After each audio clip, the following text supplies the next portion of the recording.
Magandang gabi sa inyong lahat. Ako po si Trixie Cruz Angeles. Ito po ang Luminous. Masyadong maliwanag yung ilaw ko. So, ayan. Ayan, better. Mas mukhang tao. Okay, magandang gabi. May nagtanong kung ano yung title ng song na ginamit namin dito sa background. That's original. That's a commissioned work. Kinommission po namin when we had the radio program Tambayan, which was actually Luminous's radio program in DWIZ. Tunuloy lang po namin ngayon yung sa Karambola, but we expect to be back with Tambayan sometime this year, hopefully. So that's an original song. Its author is one of my kids, actually, si Red. And they wrote it specifically for our program. So actually, the title of that is the Tambayan theme song. So, so magandang gabi kay Double TV, Erlinda Salinas, Yolanda Espinosa, Mariel Alamid, Yang Hiraya, Bernie Rivera, Jesus Ice Cream, Amil Chua, Victor Jepoy, yun. At sa TikTok at dito naman sa YouTube at sa Facebook, magandang gabi kay Razeles, Dad, Grace De Joseph, CRTB FB, who's watching from France, Paranaque, Alexis, Kaiser, Jasper, LV, The Patatas Guy, Cheryl, Permisias, Geng, Nit, Kuya Jim, Manuel, Rain Rian, Jam, Stephanie, Ian, Azote, Juanito, Maria Luz, Araceli, Juliet, Ayub, Ma'am Pinay Paparazzi, Cynthia Mukay, Luis, Miss Honey, Ma'am Eden, Brown na Pinay. Ang nice ng name. Jerome, Benjamin, Romil, yung mga nanonood din sa Luminous Group sa aming Facebook account. Okay? So, kay Remy, kay Criso Parvina, Ma'am Rolaida Arcilia, Edward Cam, Chit Bertufo Benitez, Evelyn Ford, Briza, Carl, Christopher Michelle, uy grabe, dumami na, Yen and CD Cars, maganda, and Original DDS, magandang gabi po sa inyong lahat. So, as you can see from the background, we want to discuss about all of these things, allowances of congressmen, launching ng Bagong Pilipinas, 731 billion in unprogrammed appropriations. Okay? Itong mga to po ay nakakabahala, syempre sa ordinaryong taong bayan, at ang timing nila medyo suspicious. Kasi it comes at a time when particularly the Congress, but in general, the government lacks credibility. In fact, there is so much distrust going on, even mainstream media, which has been losing the trust and confidence of the people, yung mga yung mga tao who are their customers, their clients, or whatever it is they would call, they're losing that trust.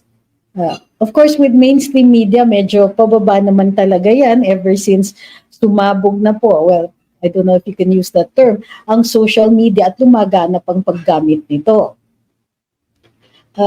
In fact, a lot of what is being talked about sa social media, although scrupulously traditional media avoids it, ay of course yung mga revelations ni Madam Maharlika.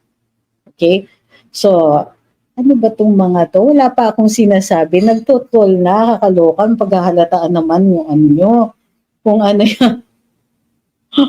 Kung ano yung pakay ninyo dito, huwag naman masyadong obvious. Wala pa akong sinasabi. Okay, so at the time when government trust is falling and yung trust ratings of certain officials are also falling, then the timing of these activities is really bad. So wala tayong magagawa dun sa timing ng 731 billion na unprogrammed appropriations kasi nga kailangan i-enact na ang budget. Now, I came across ang i-discuss natin dito yung mga frequently asked questions and yung mga unusually asked questions. So halimbawa, on the 731 billion unprogrammed appropriations, kailangan pag-usapan to. What are unprogrammed appropriations? Ito po ay hinahawak ng DBM. And it is it should be made part of the national budget, which is the General Appropriations Act. Ang national budget po natin ay ginagawang batas yan. Kung kaya't kailangan sundin. Ngayon, may mga nagtatanong, bakit daw idudulog ni Senator Coco ang appropriation samantalang exclusive daw na karapatan ng Kongreso gawin yan? Nakakaloka. Well, siguro it is also time na pag-usapan natin kung ano yung power ng Hudikatura, ano yung power ng Supreme Court. Now, sabi ng ating saligang batas, the Supreme Court has the power to determine whether grave abuse of discretion, matters of grave abuse of discretion. So, ibig sabihin, mayroon kang jurisdiction, mayroon kang power to make a decision. Pero ginawa mo yung decision na yon in excess of your jurisdiction. O kailan nagiging excess of jurisdiction?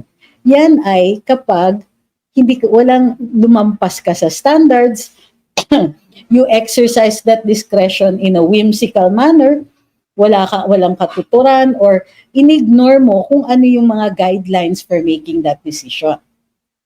Okay, so, kaya may power ang Supreme Court. It isn't the power to make appropriations or even to modify appropriations. Ang power nila is to determine kung may grave abuse of discretion sa pagpapasa ng General Appropriations Act. So yes, magiging respondent dito ang Senado, ang Kongreso, at ang Pangulo.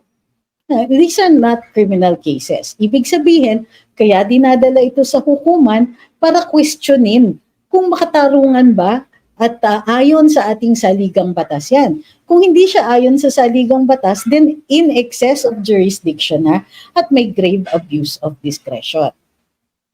Okay? I think some people had difficulty grasping that, na kapag may maling desisyon, maaaring dalhin yan sa ating hukuman. At dito, maaari rin ipawalang bisa ang General Appropriations Act or portions of it kung ito ay hindi sang-ayon sa ating saligang batas. Okay? Ngayon, ano itong 731 billion na unprogrammed appropriations? Well, unprogrammed appropriations, pwede yan dun sa mga things that come up na hindi siya naipasok dun sa budget. That's one. Number two, kasi pag ginagawa ang budget, may amount lang na that is readily available or maaaring ma-count on to be able to spend for this 2024 dun sa mga nilagay natin sa budget. So ano yung mga appropriations, kumbaga yung provisions na nakalagay doon, susundin, bahagi yun ng batas. At maaari ka lang mag-enact ng budget kung may mag-certify, kung may isa-certify ng treasury, halimbawa, na itong funds na ito ay available. Kung hindi pa siya available, yun po ang nagiging unprogrammed funds. Ano yung unavailable na funds na yan? Yung hindi pa pumapasok, hindi pa nakukolekta ng BIR. O kaya, yung BIR nakaset ng goals, pero lumampas sila doon. Malaki kita, malaki koleksyon. And therefore, yung excess na yon, papasok pa rin yan, that becomes now an advanced approval. Na-approve na yung paggamit niya for other projects, basta meron na siyang appropriations. Basta kinikilala na ng ating gobyerno na may budgetary allocation na nangangailangan ng pera na yon. So, this is money that is still to come in. Now, maaari naman kasi ma-predict more or less kung magkano yan. Pero merong iba talaga na hindi mo inaakala. No? Halimbawa, the government is involved in some litigation, nanalo sila, may pumasok na pera, bunga ng pagpapanalo nila dun sa kaso. Okay? So, ibig sabihin nito, now, what is the problem with this? Now, sa National Expenditure Program, 200 billion ang nakalaan sa unprogrammed appropriations. Pero, ang daming dinagdag. So, umabot yung 200 billion na yan to 731 billion. Ayun, ang sinasabi ng DBMI, hindi naman ganyang kalaki. Kasi yung 300 billion dyan ay para sa DOTR. Pero hindi yan expected, hindi yan pinupondohan galing sa yung taxes or revenue na padating pa lang. Pupondohan yan through a loan. and therefore hindi dapat kinakount yon. Ito yung tanong, bakit niyo sinama sa unprogrammed funds? Kung hindi naman pala siya dapat pinapasok doon. Nakalagay yon sa National Expenditure Program. Pero ang sinasabi ng DBM, hindi naman siya talaga kasi kasali doon sa unprogrammed appropriations. Hindi naman pala, and yet naglaan, kasama siya doon sa pinaglalaanan na 731 billion. Ngayon, bukod pa dyan, yung iba, about 300 billion of that ay siningit during the BICAM. Ano ibig sabihin doon?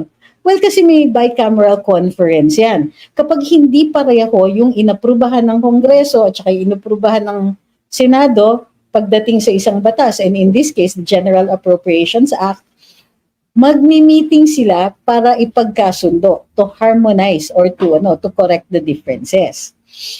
Ito yung problema. May mga dinagdag dyan that never went through a discussion on the floor. Walang mga debate yan sa plenaryo, walang debate yan sa mga komite, walang ganon. Ano ibig sabihin nito? Ibig sabihin, there could be, may mga singit-singit dyan that never went through a public discussion. Walang transparency. Okay? So tama si Christopher Yu, sabi niya, why, kadaming funds na di transparent, worse pa sa intelligence fund ni VP. Yes, because they're called unprogrammed funds. Pero ang liquidation niyan is in accordance with the COA standards pa rin. Yun nga lang, nagugulat tayo kasi as far as we know, pag ginagawa yung budget, and in fact, pag tinignan natin yung batas dun sa budget, you'll just see a general description. Let's say DOTR, loan for ganito, meron dyan, ilalaan din yan na hindi nakasulat sa National Expenditure Program kasi gagamitin yan pag kinulang na yung pondo ng DSWD para sa disaster relief. Okay?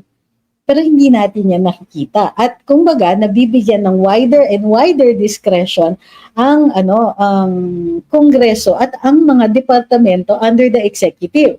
So dati, parati nagtatanong tayo, yung hashtag di mo pera yan was pertaining solely to Congress. Ngayon, itong unprogrammed appropriations also pertains now to the executive. Okay? Hindi pa natin pinag-uusapan dyan yung Maharlika funds because we need to find out kung ano yung transparency safeguards nila in the Maharlika fund. Iba pa yun. Okay? So, bukod pa dito, sinasabi ng DBM is, normally kasi, kaya kailangan nilang i-justify yung sa DOTR. Kasi, dati, in the previous years, may unprogrammed funds talaga yan. Pero, usually rationable. Ano yung rationable? 200 billion, 10 billion, may mga ganon in the previous years. Ang sinasabi ng DBM, in the previous years, ang unprogrammed appropriations was only between 2 and 8% of the national budget. This year, it's 13%. Of course, kasama dyan yung yung sa DOTR na pinagtataka natin, hindi pa rin nila tinatanggal sa unprogrammed funds even if DBM keeps saying hindi naman kasi talaga unprogrammed funds yan. Ma'am, bakit nyo nilagay dyan? Okay.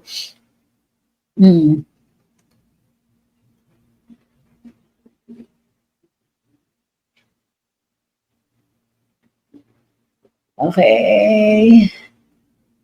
Sabi ni Meses, kahol ng kahol ng kahol. Nung time ni Duterte, tahuginik tong babaeng ito. Oh, that's not true. So obviously, this person called Mrs. Fiona dito sa sa ating TikTok thinks na tahimik ako nung panahon ni Duterte. Darling, you're not earning your money. If you're a hired troll, nagkamali sila sa pag-hire sa'yo kasi clearly you don't know who I am nor what I have been doing in the past 6 or 7 years. Kasi nung panahon ni Duterte, ilan kami, while we were supportive of the Duterte administration, hindi kami tahimik. And in fact, we continued to criticize the cabinet of President Duterte and sometimes even President Duterte when he would make a mistake. Because you know why? If you knew who I am, you would know that I was one of those bloggers who went to Malacanang at the invitation of the former president in order to discuss his plans for the presidency. And during that meeting, sinabi niya talaga sa amin, if I do something wrong, you can call me out. You can call out any member of my cabinet, you can call out my government, tell me when you think I am doing something wrong. So, Fiona Meses, I'm sorry, you're not earning your keep today. Okay? Oh my goodness. O yan.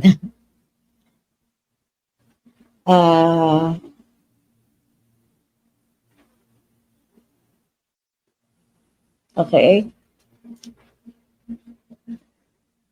Sabi ni Kulot, pwede ko ba sabihin na bumawi sila ng hindi nila nagawa nung time ni FPRD as long as you don't mention a specific name and don't mention a person who is identifiable, okay, based on your description. Ingat lang talaga tayo. So, maraming salamat sa lahat ng nagpa-follow sa ating TikTok ha. Pero huwag niyo rin kakalimutan if you want to subscribe din. So yung sa iba dito, subscribe to our YouTube channel. Masaya ang discussions, I'm telling you.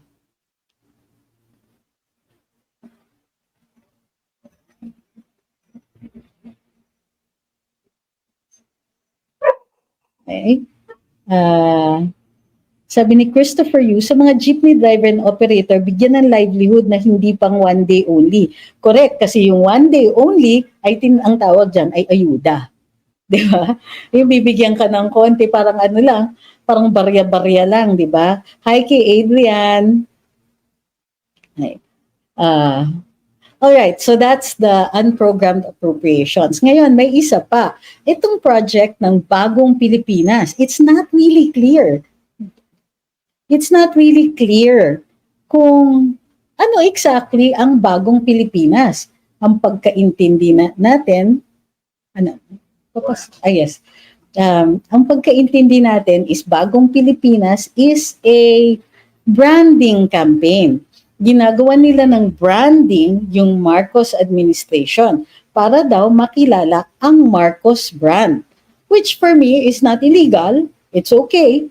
And I understand there's a certain kind of projection that they want. Again, not illegal, but the question is, can you allocate public funds for a branding campaign of government?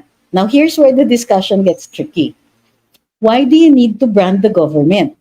The government is already a brand. The Republic of the Philippines, we have a seal, we have a national anthem, we have a look. It's not yet very polished, but we do have all of that.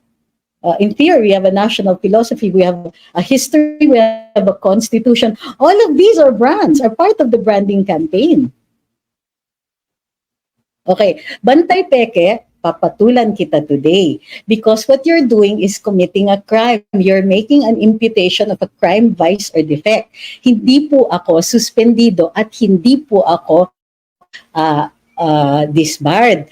Yung last na suspension na in-announce ng media prematurely has been put on appeal and there are now proceedings ongoing. Kaya kung uulitin mo yan, dapat malakas ang loob mo. Lagay mo dyan yung address mo para madali kang makasuhan. Anyway, napaka-sure ka naman dun sa sinasabi mo, di ba? Kung sure na sure ka, willing kang harapin mo ako sa korte, ilagay mo yung address mo dyan para madali kitang mapadala ng demand letter. Ngayon, kung hindi mo kayang panindigan yung sinasabi mo, then I strongly suggest aralin mo muna yung batas on libel. Okay? And in the meantime, you don't get to enjoy the company of the other people here.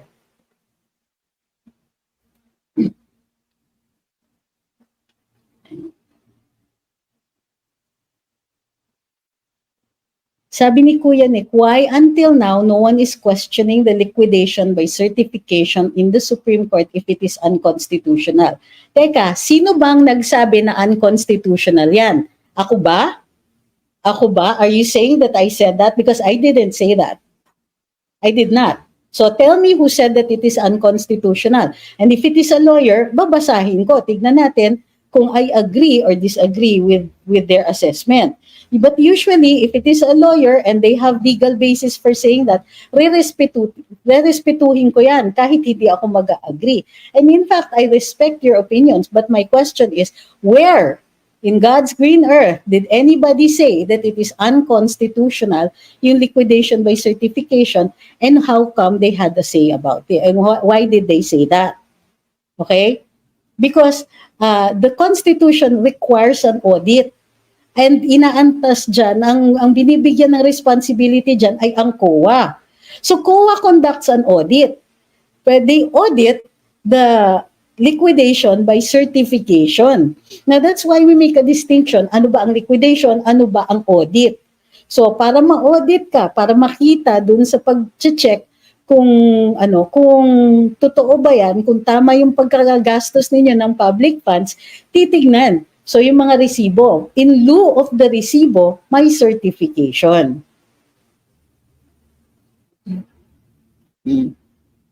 Sabi ni Kuya Nick, hindi naman daw po ako nagsabi. Oo nga, so wag mo akong tatanungin dyan kasi hindi ko sinasabing unconstitutional siya. But I think it is unethical. Kasi ibig sabihin, it does not, kumbaga, hindi siya equal protection of the laws. Kung ang ordinary na kawani ng gobyerno ng Pilipinas ay kailangan mag-provide ng mga resibo, bakit sa Kongreso at Senado, special sila? Diba? And that is a valid question by the electorate, by the citizenry.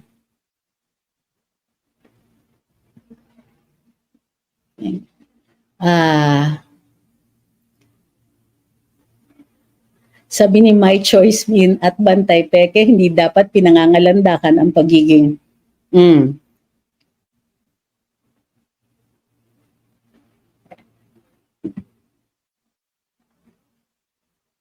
At Attorney Abasta, how come we have a national seal? Hindi ako pala yung tinatanong nyo. Sige, but we have an attorney here and we'd like to acknowledge him or her. Attorney Abasta is on TikTok. Sabi ni Raquel, yung unprogrammed funds po, pwede ba nila gamitin na panggasto sa constitutional change na niluluto ng HOR? That is actually quite possible, pero ang kailangan dyan ay meron na siyang existent na allocation. So, kung mayroong ganon, then pwede. Tignan natin kung meron na isingit ang Kongreso for charter change.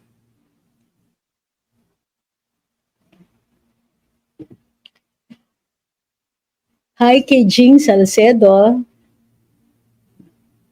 Hi, good evening kay Alexis. Sabi ni Wang Gets, yung mga accountants dito, we would appreciate your input very much. Ang liquidation, madali man lang gawin kung ang program ginawa nila na aayon sa resibo na ay present ng opisina. Okay, dun sa mga nagtatanong, kung friends pa kami ni TP, why does it matter to you? Could you answer me that first, please? Kasi napaka-personal na ng mga ganyang klaseng tanong. I have not spoken to TP since I left office. So, and I understand there were some statements he made against me. The difference is, kaya kong deadmahin lahat yan eh. I'm too old para patulan lahat ng sinasabi tungkol sa akin. And too old to imbue it, to invest any emotion in things like that. So, really, I don't know. I don't know what the status is, but hindi po ako galit sa kanya. Sabi ni Christopher Yu, and I agree with him, the tolls at this point are a waste of people's hard-earned, people's taxpayers' money. Okay.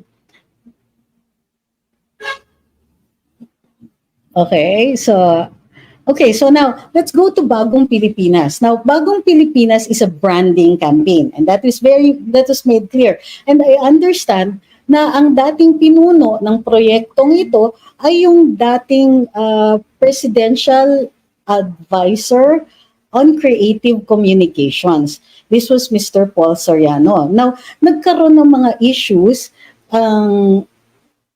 Okay. Teka ha. Ayan. Nagkaroon ng issue si Mr. Soriano about his position. He was very controversial, kung kaya't nag-resign siya. Now, nung nag-resign siya, apparently naiwan itong proyekto na ito. And so they tried to launch it. The last time they tried was December 10. Ngayon, I understand based on our sources, ay i-relaunch or ilo-launch nila or they will try to launch it again this January 29. And I understand na may mga nire-require, but this one has to be verified on the actual day, na may nire-require na pumunta mga kawani ng gobyerno. And ano ba ang program dyan sa natawa ko.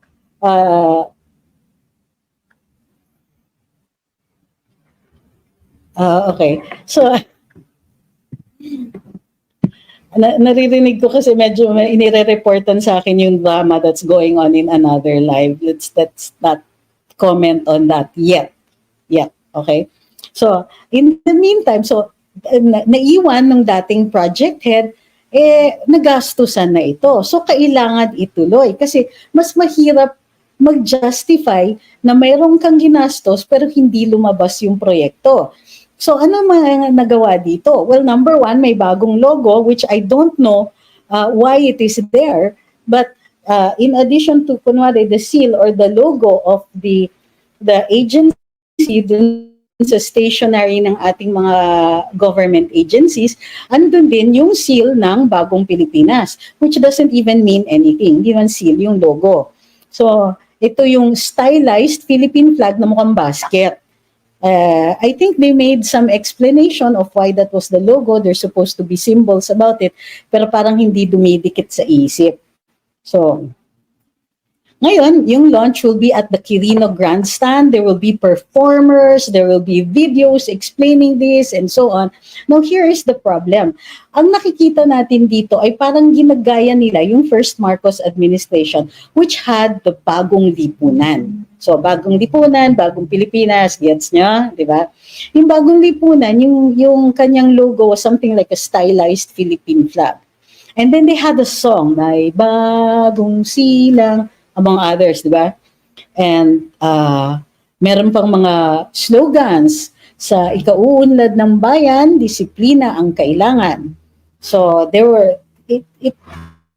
but before all of those things came out, before the slogans, before the logo, before the entire program, there was a book. Okay? Sumulat ng libro si dating Pangulong Ferdinand E. Marcos at inexplain niya yung konsepto at filosofiya sa likod ng Bagong Lipunan.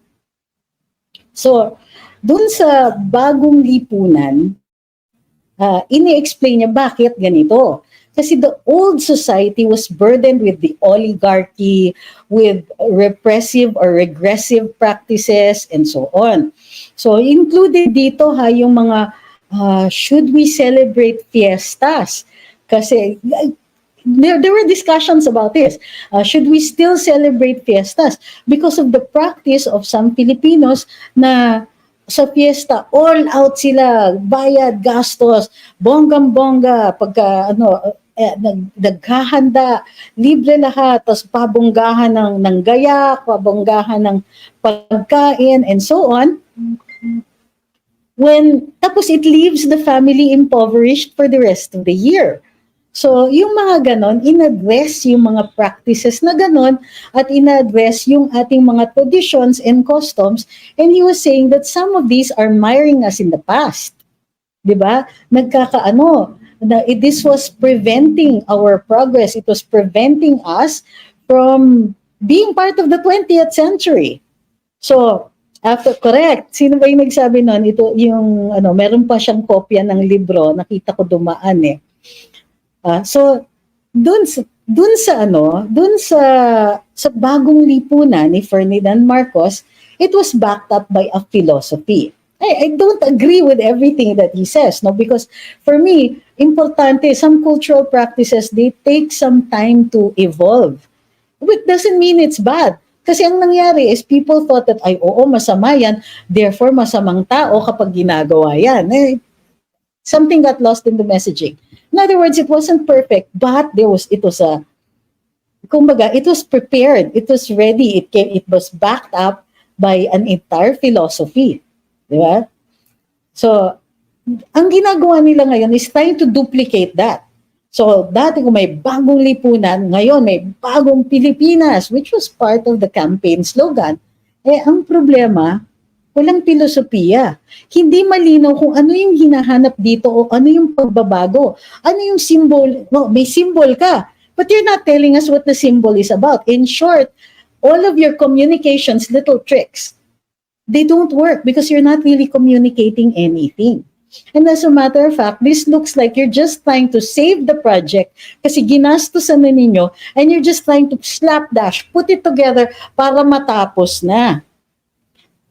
Either the president entrusted this to people who do not understand how to create a national movement or tinatamad lang talaga yata sila. I don't know which is worse.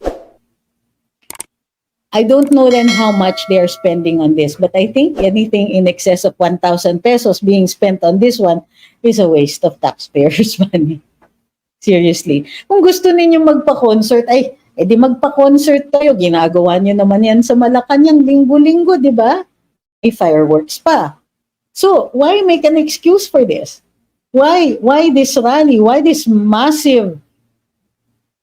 Parang, ano mo yan? Parang, you get the feeling na, sige, tapusin na lang natin ito. Liquidate na lang natin. So, again, it's a waste of time and a waste of money. So, sabi ni Ferdinand Magellan Jr., grabe, ang sabi niya, instead of bagong lipunan, Pilipinas needs a bagong Pangulo.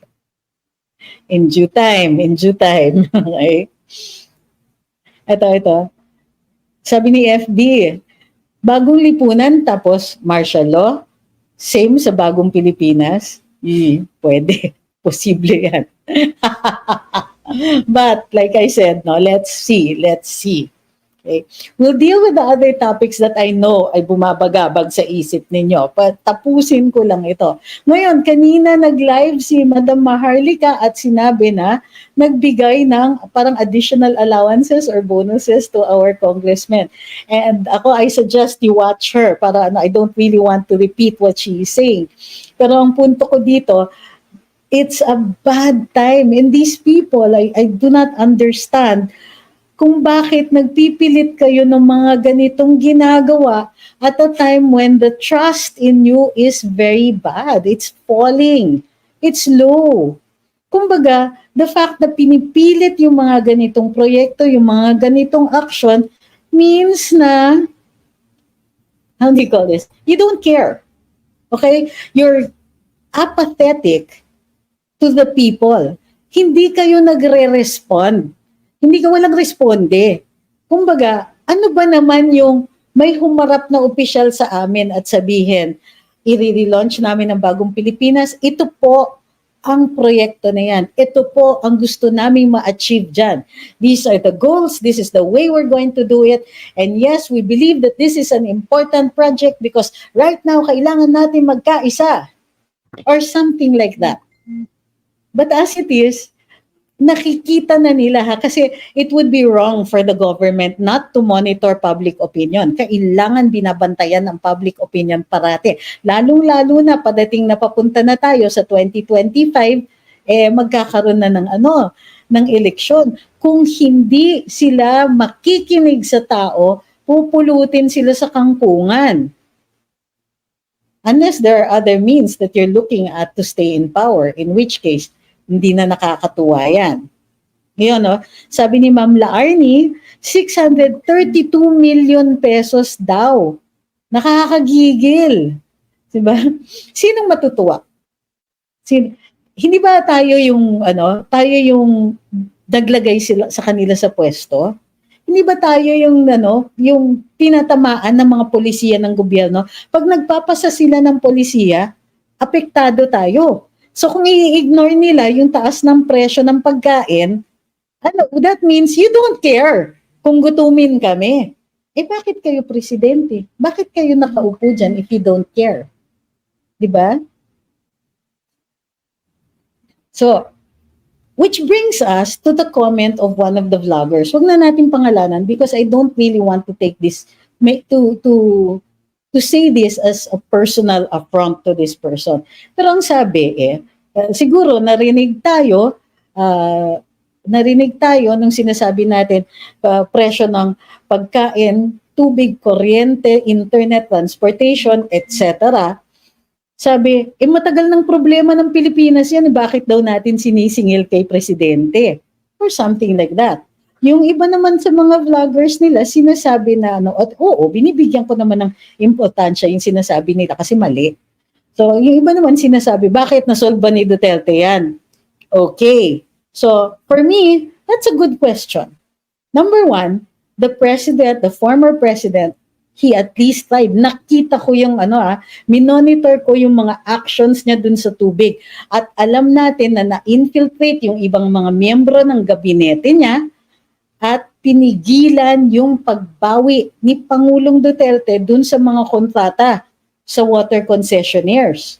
Diba? But dahil ginagawa nun, winave ng dalawang water concessionaires yung ipinanalo nila sa arbitration. Yung mga arbitration decisions nila, winave. Magkano din yun? 6, 7 billion, 10 billion, 12 billion, whatever. Dahil sa kanya. So may achievement si Presidente Duterte sa tubig. Now, dun sa pagkain, galit na galit kami kay Secretary Dar. Kasi import and so on. But the huge difference between the past administration and the current administration is hindi tumaas ng hanggang 60 pesos ang presyo ng bigas. In fact, more or less, stable yung presyo ng bigas as compared to what is happening now. Now, sasabihin ng iba, hindi, worldwide naman tumataas ang presyo, etc. May sagot dyan. Kasi tumataas ang presyo the world over dahil tumaas ang presyo ng krudo gawa nga ng alitan, ng yera. But, si Senadora Amy na nga ang nagsabi na, and si Presidente Marcos rin ang nagsabi, na the reason tumataas ang presyo ng pagkain at it has reached stratospheric levels isn't yung presyo ng krudo, it's the broken logistics system na in a year and a half na nakaupo ang administrasyon na ito, hindi nila inaddress kahit minsan. Ang Kongreso at least nag-imbestiga, pero matapos ang investigasyon, wala pa ring kaso na lumitaw doon. Sabi nila magre-rekomenda daw sila for investigation and filing of cases against kina Onion Queen and so on. Pero ang dami ring nagsasabi, yung isang favored ng palasyo na importer/smuggler, meron bang kaso yon? Hindi nga nagpakita sa Kongreso pero unlike yung ibang mga hindi nagpapakita sa Kongreso o hindi sumusunod sa direktiba ng mga kongresista, yung taong yon hindi naman nakulong. Ano pa yung next? Transportation. Sino ba ang nag-umpisa ng paglipat ng yung pag-phase out ng jeepneys? The Duterte administration. But unlike this administration, nilagyan nila ng TESDA, nilagyan nila ng assistance dun sa pag-create ng mga cooperatives and so on. Ginawan dapat ng inventaryo, ewan ko kung natapos, hindi yata daw natapos, inventaryo ng mga rota para maging mas rational yung pag-distribute ng mga rota.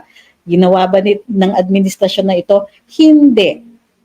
Internet, hindi naubos ng DICT ang sarili nilang budget, hindi sumulong ang backbone, which was the primary purpose for the DICT's existence in the past year. Now, the worst thing that these bloggers could do to their principal was say exactly this. Matagal na naman yung problema na yan. And therefore, admitted na in this administration, wala silang ginawa. A year and a half sa nakaupo na ang ating Pangulo, 1 year and a half rin, walang nangyari. So, the reason pinapatulan ko, pero issue-based yung battle natin, is to make it absolutely clear na itong mga defenders ng administrasyon na ito, they don't have any arguments. Wala silang logical na explanations man lang. Wala silang maisalag dun sa reasonable na kritisismo natin, sa reasonable complaints at reasonable na hinihingi natin. Okay? At ang isinusukli sa atin for these reasonable complaints, ayuda, unprogrammed funds, ano pa, charter change. What's going on? Parang bigi sila. Sabi ni Gear Campbell sa ating TikTok, ang pagsalag nila ay sisihin ang previous admin. Totoo. Kasi ginagaya nila yung mga strategiya of ng mga vloggers in the past administration na paso na po, hindi na po nag-a-apply sa administrasyon na ito. Kung kaya't ang kailangan nyo talaga, mga defenders of the administration, aral. Ang problema, you're sticking to a script na bingi.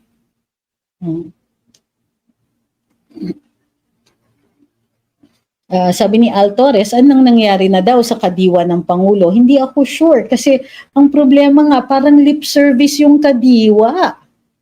Which was a very good concept. I was in college nung time na mayroon pa nga yung KKK ng ating Pangulong Marcos.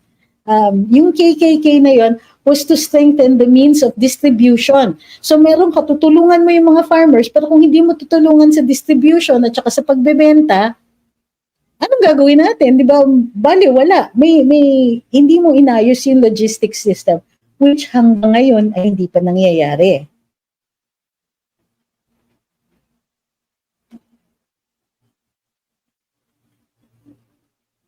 Okay.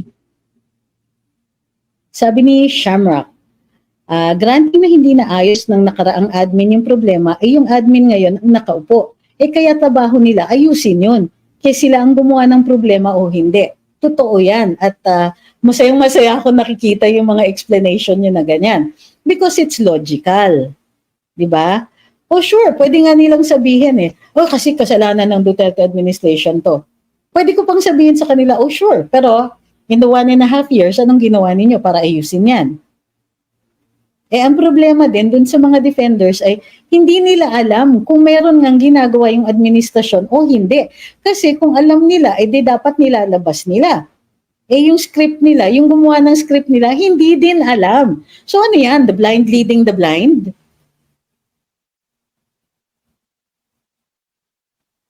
Sabi ni Mark De Jesus, if the president wants to launch new image, dapat siguro palitan niya yung mga advisor niya because lahat ng moves ng gobyerno ngayon, imbis na makatulong sa kanya, lalo pang magpakita ng incompetence ng kanyang gobyerno. Worse, imbis na ibalik yung dignity ni FEM, mas lalo pong lumubog because of their doing in suppressing the press and free speech.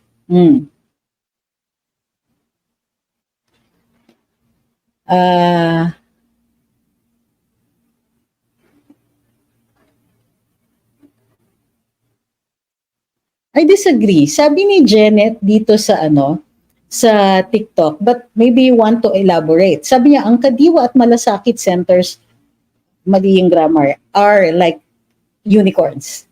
A product of the imagination. I disagree. Yung Malasakit Center, simple ang konsepto niya. Although I don't know, it may have evolved. Yung concept niya is that maraming government agencies na may assistance pagdating dito sa health issues. So, nagbibigay ng tulong pinansyal ang PCSO pambili ng gamot. PAGCOR, meron din pong ganon, hospitalization assistance. Kung manggagawa, meron din ganon.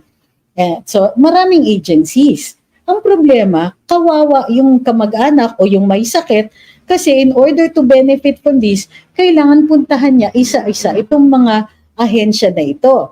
So, Malasakit put these offices together para nakakatipid, imbis na ikutin yung mga ahensya, may isang lugar kang pupuntahan na one-stop shop. Lahat ng mga ahensya na may assistance para sa healthcare ay represented doon at doon ka maaaring mag-transact. So kung may financial assistance ang PCSO, then doon makukuha mo na yung sa PCSO, makukuha mo yung sa PAGCOR, makukuha mo yung sa DOLE, and so on. So, ang it could have been even better sana na if ginagamit nila itong mga malasakit centers para sa ayuda. Kasi pag sinama-sama mo yan, makikita mo at cross-reference mo kung ang mga tumatanggap ng ayuda. Kasi nagkakapatong-patong yung iba eh. Sabi ni Ma'am Sofia sa TikTok, naka-avail daw yung family niya sa malasakit at ang laki ng tulong. Correct.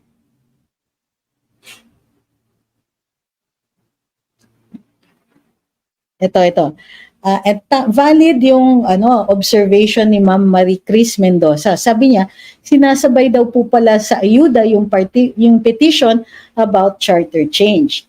Correct yan. So nakikita natin dito na moro-moro itong people's initiative na ito.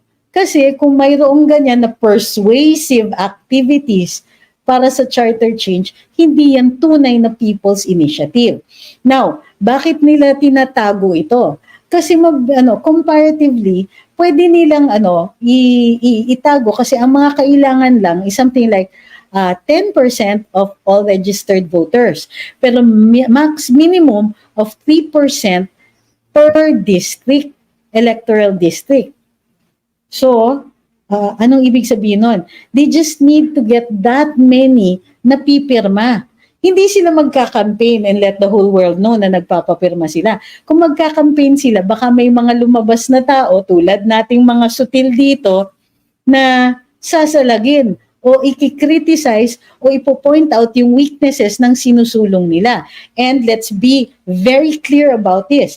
Yung People's Initiative nagsusulong ng charter change that will make Congress, the House of Representatives, and only the House of Representatives, a very powerful body so that in theory, so that it is possible na the House alone, the Speaker, and the House of Representatives alone can make a call for charter change and propose the changes to the Constitution that will go to referendum. Do you know how much power that is? It means they can pick and choose. Ano bang gusto natin baguhin dito? Ito. Yung phrasing ng mga magiging referendum natin, yung phrasing of what is going to be approved can also be proposed by them. Kasi magiging yung boto ng mga senador, 24 lang eh.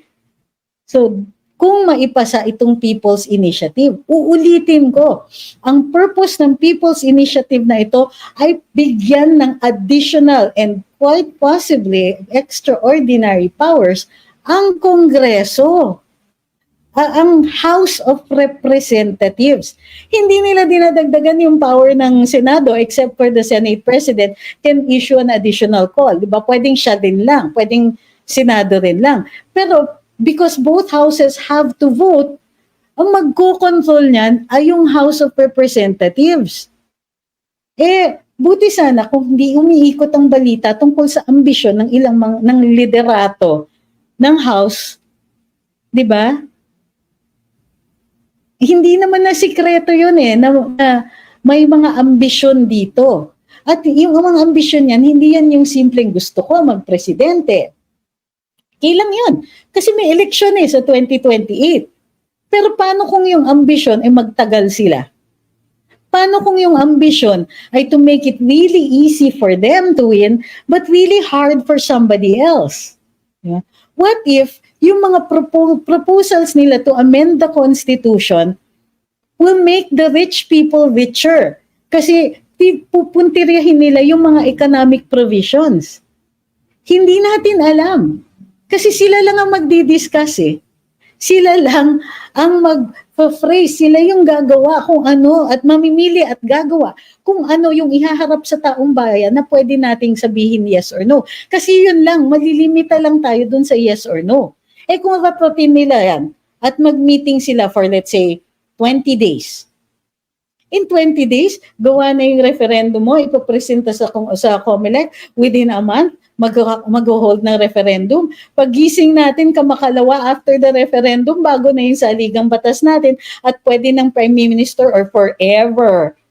Yung ilang mga mga ambisyosong opisyalis dyan. or ambisyosa. So, tama ba yun?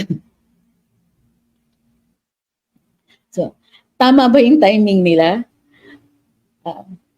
Tama ba na ganito? Di ba? We don't trust them na. Wala na. That trust is gone. Okay, that ship has sailed. Tapos magpo-propose sila ng ganito. Nagpo-propose sila. So, mag-people's initiative pa. So, kunwari pa, hindi nanggaling sa kanila. Gagamitin nila yung people's initiative para mag-expand ng sarili nilang powers. For me, sobrang kapal niyan.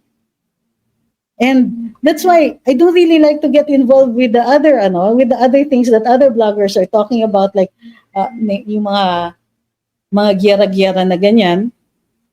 Because I think that they should be talking about something like this. Buti nga si Sas, she talks about charter change, she talks about this. Pero yung iba, bardagulan lang ba? Yan na ba ang buong mundo ninyo? Sinusunog na yung bayan natin. Okay pa kayo?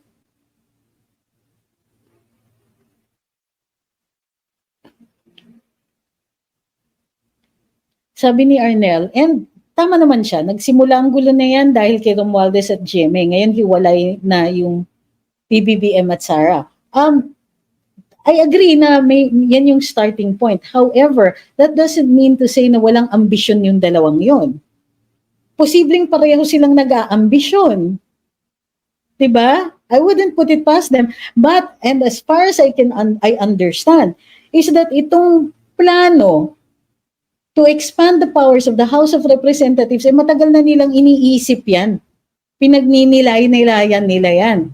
Hindi lang nila siyempre masabi sa atin, kasi sino bang may gustong marinig sa kanila na, ay pwede ba nag-aambisyon kami lalawakan namin yung powers ng Congress, kasi sa totoo lang, I cannot win a national election, natalo na nga ako dati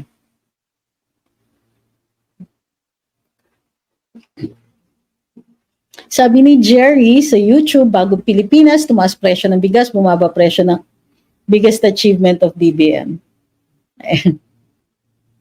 Sabi ni Tarabusa, we have external and internal issues. This really weakened our state. Well, it weakened the state authorities, I think.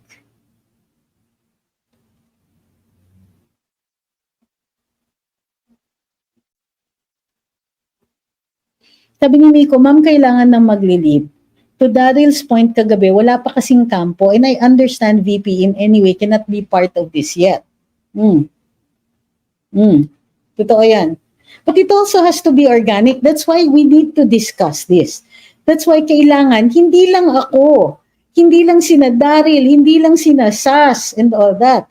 We have to talk about this. We have to talk to our families. We have to talk to our neighbors. Titiisin ba natin ito? Are we just going to stand by here and watch Congress try to expand its powers?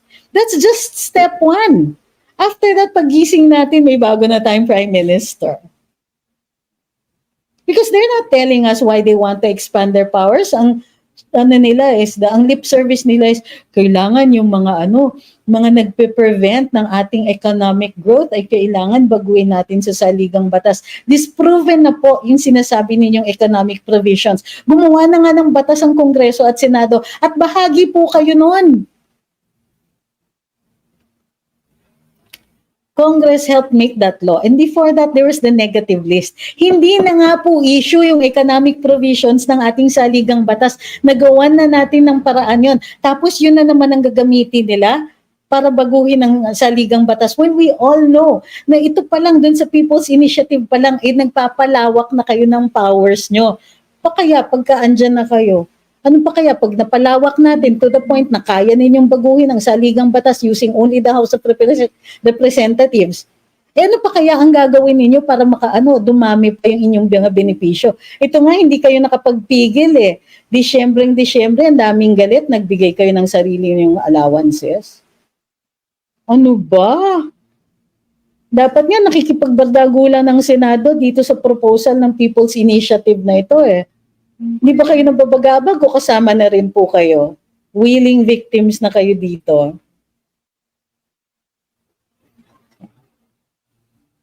Sabi ni Ma'am Laarni, Wala naman dapat talaga i-blame kundi ang sitting president. Nasa kanya na lahat sana say, pero tahimik siya kaya tayo ang mag-iingay. Correct. If he's not gonna say it, we are. Well, I really don't expect him to say anything. Tahimik siya for all this time. Tahimik siyang inaatake si VP Inday. Tahimik siya dun sa gulo dun sa Kongreso.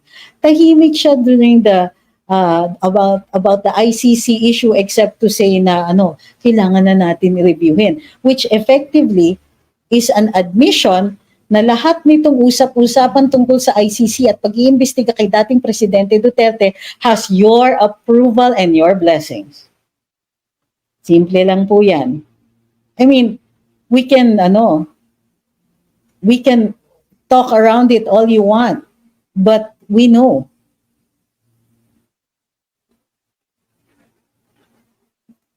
Nico V says, can we just go to COA and demand for info? Ano na nakita nila? Anong ginagawa nila? I-live natin, baka may mangyari. It's really cute how much you trust these things. But COA audited. And ang audit nila is based on the certification. Beyond that, what do you think COA knows?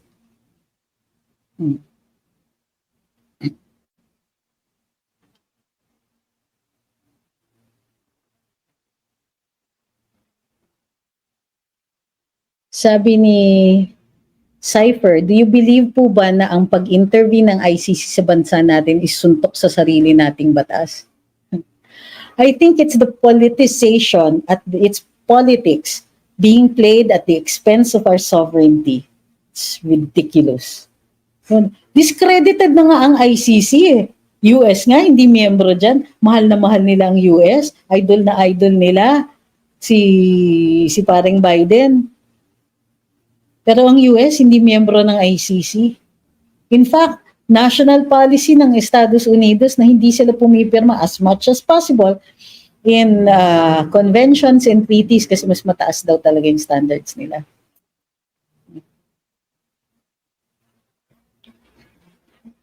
Sabi ni Saldi, matagal na ng plano pala yan nila BBM, Liza, Romualdez, command ni BBM yan according to closed-door meeting sa Araneta compound sa Benguet. Wow. That's pretty specific. Sabi ni Juanito, alam ko may gumagawa na batas na paatasin yung i-extend yung term ng presidente up to 3 years. Baka ito naman ang gawin nila. Technically, hindi pwedeng baguhin ang saligang batas tapos i-apply to the current administration. Kailangan yan prospective. However, that being said, hindi ko pa rin pinagkakatiwalaan ng mga kawani ngayon, yung mga miyembro ng Kongreso, kasi tingnan mo nga yung ginawa nila sa SMNI. May batas, may due process requirements ang ating saligang batas. Sinunod ba nila?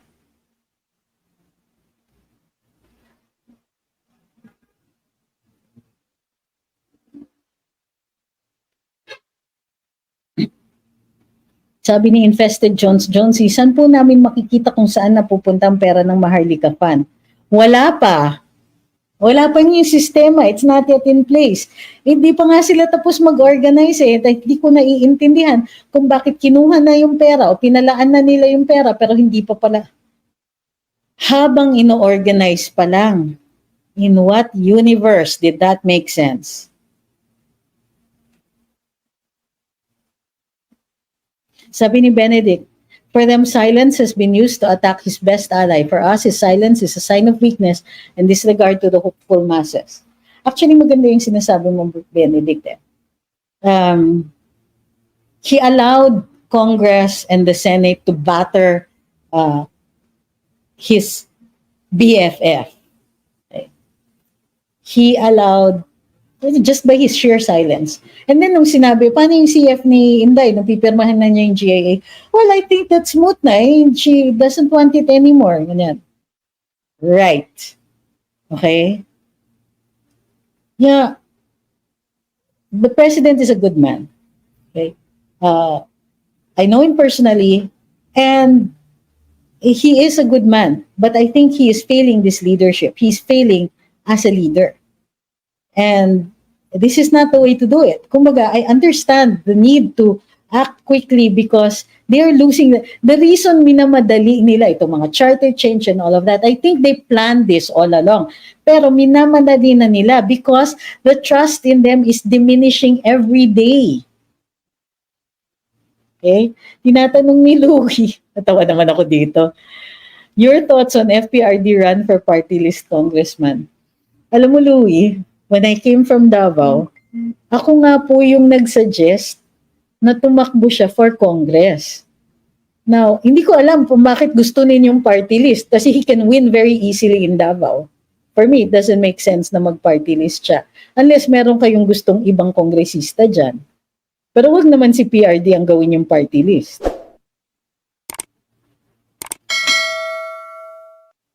Tinatanong ni CJ tungkol kay Leni Robredo, Ma'am, I don't think she's relevant. She's not somebody we should be talking about because she has done nothing in the past year and a half and she lost the last campaign. She's not somebody I would like to advertise. Why are we going to talk about her? She lost. She's irrelevant. She doesn't do anything of national significance nowadays. And I don't like the idea that anybody is going to use this particular venue to talk about her because she's running for the Senate. Diba? Ano yan? Para maging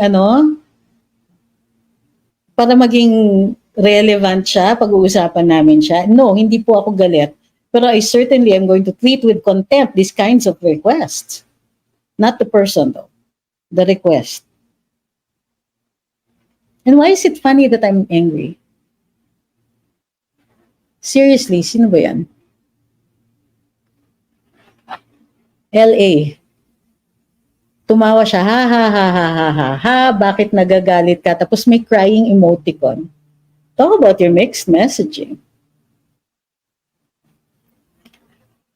Okay? Sabi ni comment kung comment, you know I like your name.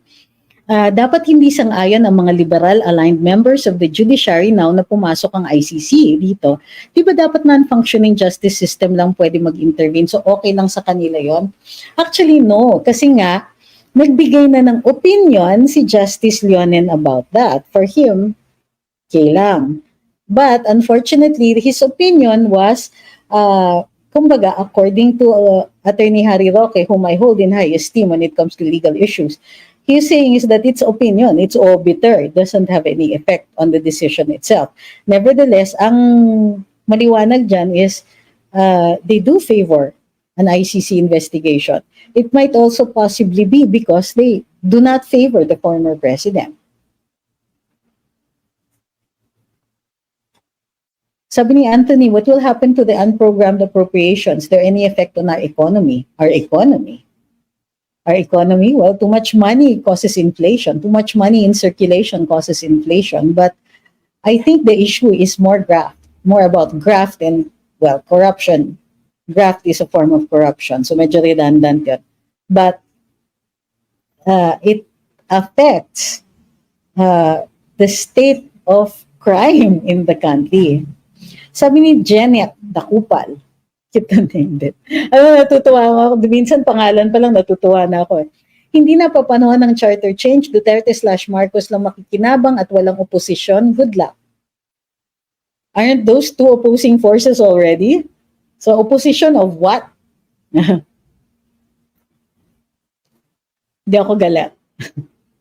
Sabi ni Ace Quinol Murillo, politics can involve a range of perspectives and decisions. And opinions on intelligence may vary. Some citizens criticize certain political actions as misguided or uninformed, while others may argue that decisions are complex and context-dependent. It is essential to consider diverse viewpoints and engage in informed discussion to navigate the nuances of political decisions. Sa madaling sabi, the more opinions that we listen to, the better. So, mali talaga yung mga pagpapatake down.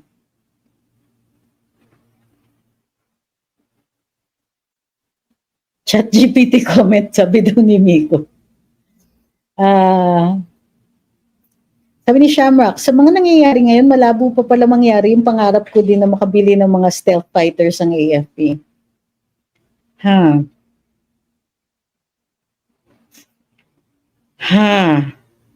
Dapat pala, humaba na naman yung listahan natin.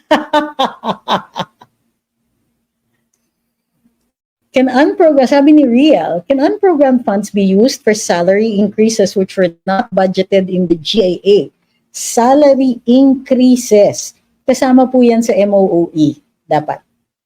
But I think what you mean are bonuses. So, unlikely po. Unlikely yung bonuses. Ang bonuses, pwede mong kunin yan sa savings.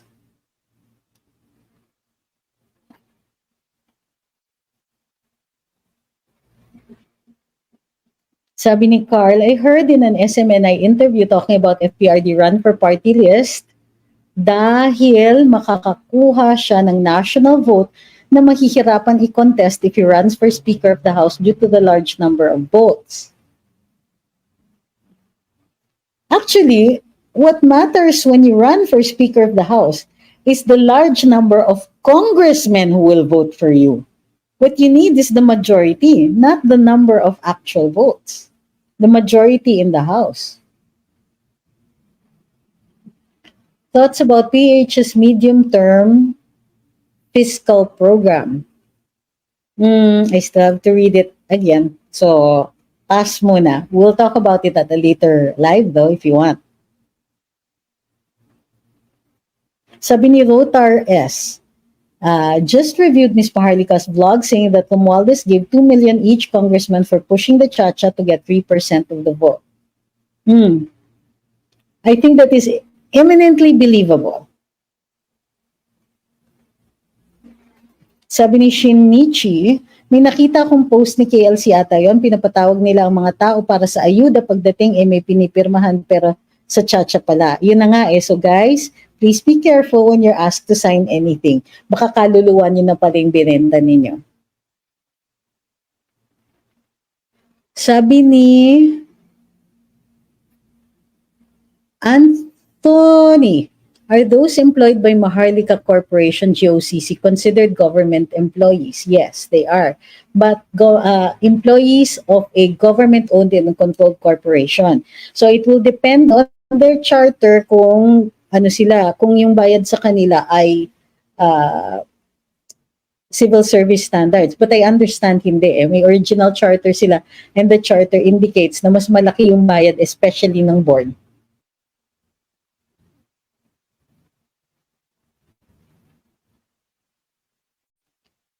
Ma'am, anong masasabi ninyo sa kumakalat ng polvoron issue ni PBBM? True po ba yun?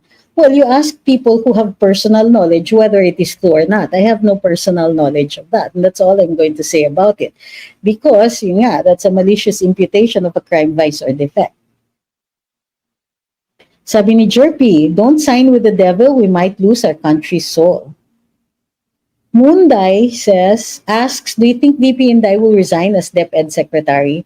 Wala po akong bolang kristal. And when it comes to the Vice President, when she wants to keep a secret, no one will know. So I don't think that we should, I don't really want to speculate on that.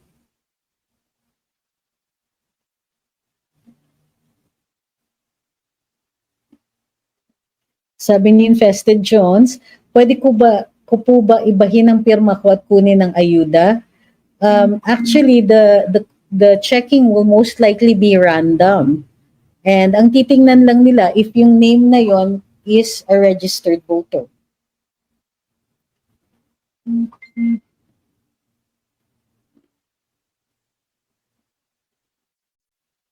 Sabi ni Rari, I don't know, pero slippery slope at tricky yan sa HOR. Parang ang dami niyong compromises na gagawin. Which part of the HOR? Kasi in general, gano'n naman talaga sila. Sabi ni Anthony, why is that question being even asked? Sabi niya, as the filing of COC is fast approaching, will the President support PDP Laban senatorial slate? Why would President Marcos support a PDP Laban senatorial slate? Or PDP Laban for that matter? That is not his party. He will support his party. Sabi ni Johan, grabe, ayuda tapos pirma, hindi talaga nahihiya yung mga powerful.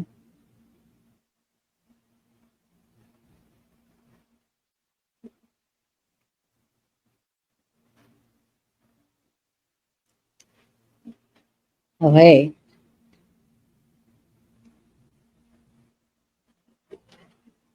Sabi ni Jimmy Mendoza, as ex-press secretary, what is your suggestion to prevent this cha-cha? Shall we need to take to the streets now? Actually, my opinion isn't as ex-press secretary because that's not really a title I go by. I'm just Trixie. My opinion is that we have to talk about it now and go against it. We have to go to our barangays. Are you willing to do that? And ask, ano yung status dito? Nagpapapirma po ba kayo? Sino na ang pumirma? If you ask questions and make them uncomfortable, and ako ang plano ko is one of these days, tatambay ako sa barangay. Tapos, ting may dadating para pumirma, tatanungin ko, alam niyo ba yung pinipirmahan ninyo? Tapos tatanungin ko din talaga, condition ba yung pagbibigay ng ayuda dun sa pagpipirma niya? And then I'm going to take pictures. Di ba? Ang saya-saya. Kilala naman ako sa barangay eh. Yeah.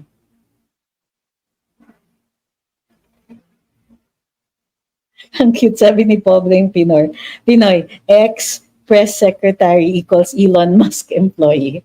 I get that joke. It's an intelligent joke, to be fair. Yun, sabi ni Sixth Sense, picturean nyo. Pag merong ganyan, official government documents, graft and corruption yan. Well, you can just say corruption or graft. Pareho kasi yun eh. Paano if nakakuha ng enough signatures, automatic na uusad yung process? Well, if there are enough signatures, isi-certify yan ng COMELEC. Kailangan ma-certify ng COMELEC na kumpleto yung petition, isi-set for referendum. So, dun sa referendum, bawal ang vote buying. So, dun we can say no. Yun nga lang, hindi natin mapaprevent ang dayaan kung nasa loob ng Smartmatic machines. Do you think Senator Amy, there's no Senator Amy, there's Senator Amy, is sincere with her friendship with VP and FPRD? I haven't talked to Senator Amy in several weeks, and I might be the wrong person you're asking kasi karambulista si Senator.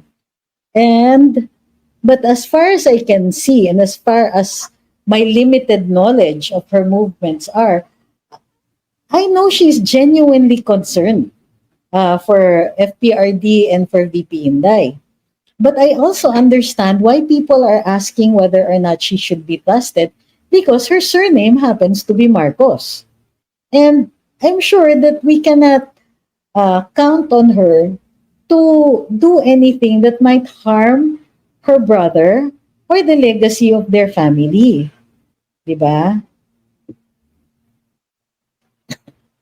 Si Nino, sabi niya, close your eyes, I need. Ayokong ituloy, baka maka-copyright strike tayo. Eto, sabi ni JR, yes to Constitutional Assembly. Mali po, Constituent Assembly, Kongreso din po yan. So, dapat yes to Constitutional Convention. No to these congressmen manipulating charter change. Agree. So kung magbabago tayo ng saligang batas, ang pinaka-safe na paraan ay ang Constitutional Convention. Kasi mag-e-elect tayo ng mga tao na pinagkakatiwalaan natin para sila yung mag-represent sa atin at pag-usapan kung ano ang babaguhin sa ating saligang batas. So they are chosen specifically for that purpose.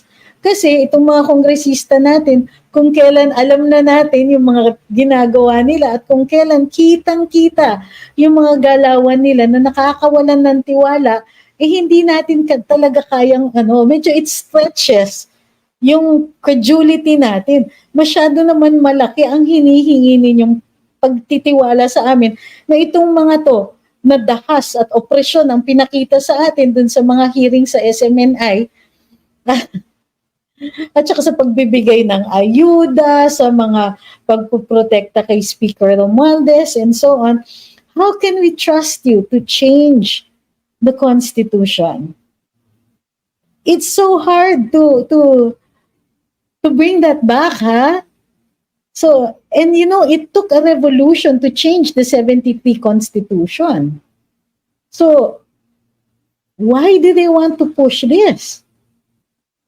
Now, at this time, kitang-kita natin yung kaluluwa nila, if any.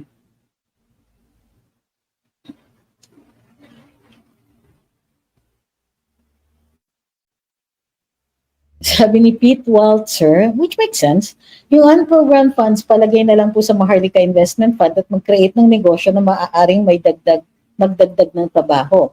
Why not yung unprogrammed funds, ilagay na lang nila sa land bank at bantayan natin na talagang binibigay for micro, small, and medium-scale businesses in the country. Maharlika Investment Fund, it's all still up in the air. We don't even know kung how long they're going to take before they start actively doing something.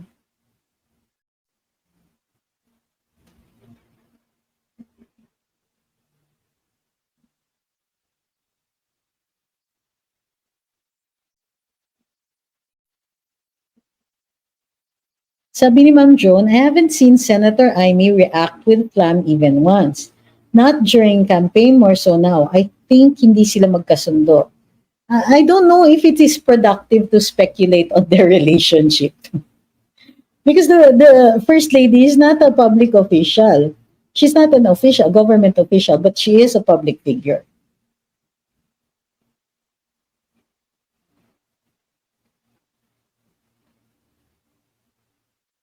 Sabi ni Shamrock, minadali nga yung Maharlika Fund, haste makes waste. Tinatanong ni Blanca, do you think the Philippines needs a monarchy, prime minister, parliament? Well, a monarchy, no. You know what a monarchy is? Okay? You don't just choose somebody, okay, you'll be our king. The reason for monarchies is because somewhere in the far, far past of these countries, the gods descended, or the monarchs are supposed to be, to some extent, God's representative here. The Pope is one, but di ba, parang closer to God yung mga monarchs. And therefore, because there had to be an explanation as to why they're up there and the rest of us are all down here.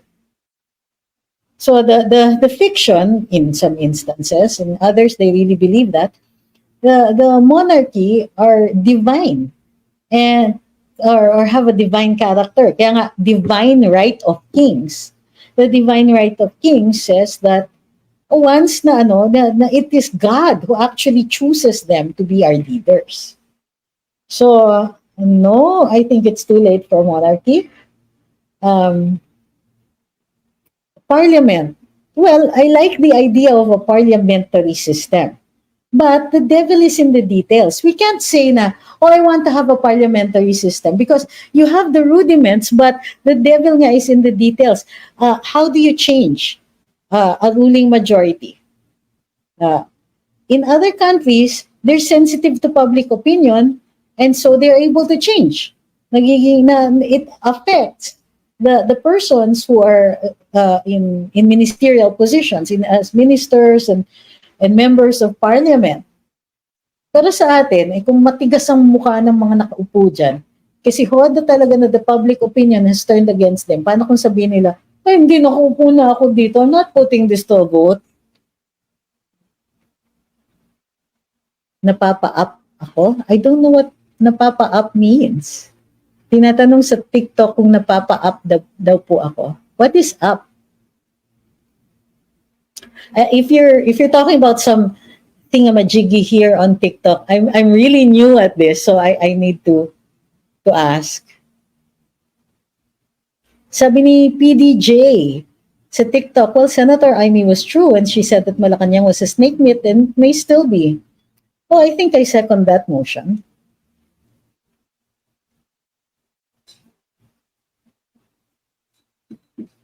Sabi ni Desiderata, only in the Philippines, di ka public official pero ikaw nagmamando at nagpapatakbo ng bansa. Oo, ikaw yan, L. I understand your concern. Natching ako, ikaw. Excuse me, I don't want to sneeze on air. Sabi ni Bent, si Tamba, Royal Blood, hahaha, baga siya kinaiyak. Did I pronounce that right? Sabi ni Nino, can you speculate a thought or two? I don't really like to speculate. Regarding how true it is that the Congress got owned by PMAers. Well, I think that getting owned part, I think that the evidence points that way. Yes, I do believe that. Will it stand up in court? I'm not sure. Sabi ni Piping Dilat, and this is an absolutely humble but intelligent comment. Sabi niya, well, guilty tayo for accepting mediocrity. That hits me right here, ha? Ang sakit mo magsalita. Unfortunately, it is also true. Sabi ni Norwell, bakit di daw po sinama ang EDSA anniversary sa holiday po? I think the answer to that ought to be obvious. The president was very sensitive about this before, but I think it is still a holiday, but it's a working holiday.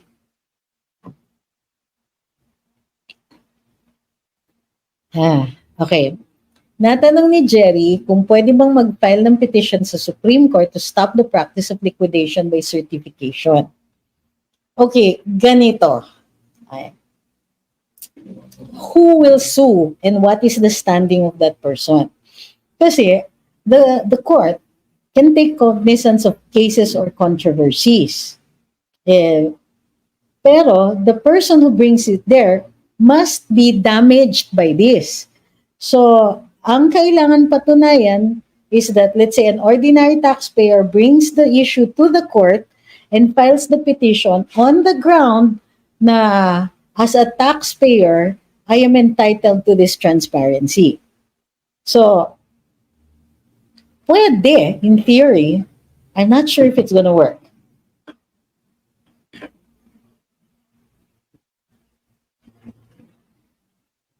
Sabi ni Christopher, this is an interesting question and I think it ought to be put out there. Out of topic and theoretical. If the president was replaced for a legit reason by VP, will the VP still run for the presidency in the next election? It depends. When this happened to former President GMA, she was the vice president. When President Erap resigned, he was 2 years into office. And the Supreme Court said that based on this, hindi pa nakaka 3 years and therefore, President GMA could still run for another 6 years. So, kailangan yung formula na yon ang masunod. Blanca says, do you think the speaker wants to run as president? Well, I know that he certainly wants to occupy higher office. Yes. But then that's expected of any government official. I mean, anong sabi ni Chis Escudero dati? Show me a government official who doesn't want to be president and I'll say he's lying. Or something like that.